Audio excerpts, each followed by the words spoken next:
C'est interdit, mais les camions traversent toujours le village de Pas-de-Jeu.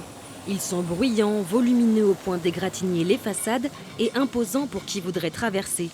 Un cauchemar dont les habitants pensaient se réveiller mardi avec l'entrée en vigueur de l'arrêté anti-camion. On s'est dit, depuis hier, le temps qui s'habitue, mais là, non, c'est toujours pareil. C'est le matin à 5 heures, on entend les camions à la queue leu-leu. On a les murs qui vibrent, on a même avec des fenêtres, des bonnes fenêtres, avec l'isolation et tout, on entend les camions en permanence. Alors, on s'est habitué, mais c'est pas normal qu'on s'habitue. En pleine campagne, Pas-de-Jeu voit passer jusqu'à 1000 camions par jour sur cette petite départementale. Ses habitants ont même signé une pétition pour les interdire. L'arrêté municipal devrait répondre à leurs attentes, mais il tarde à se faire respecter.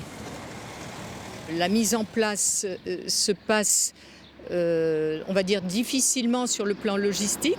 Il y a des incohérences qui rendent très difficile la compréhension par des chauffeurs qui sont en train de rouler.